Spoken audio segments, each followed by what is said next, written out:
Understanding, keep it together. A guide for English learners.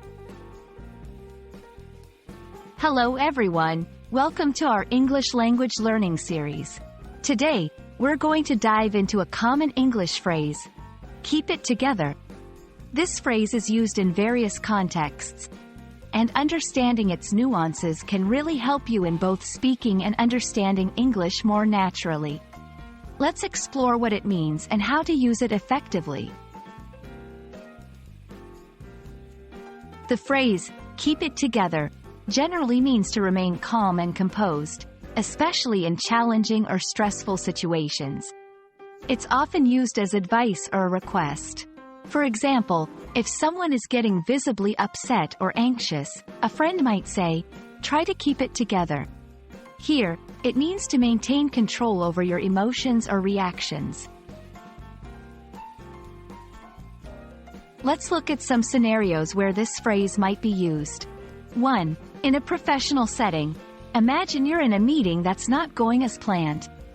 Your colleague might whisper to you, "Keep it together, we can handle this." 2. In personal situations, if you're going through a tough time, a friend might encourage you, saying, "I know it's hard, but you need to keep it together for your family." These examples show how "keep it together" can be used to encourage someone to stay strong or composed. It's important not to confuse "keep it together" with physically holding something together. It's not about physical objects, but about controlling emotions or behavior. Also, it's usually used in more serious or stressful contexts, not in casual or happy situations. I hope this explanation helps you understand the phrase, keep it together, and how you can use it in your conversations. Remember, it's all about staying calm and composed, especially when things get tough. Keep practicing, and you'll master these nuances in no time.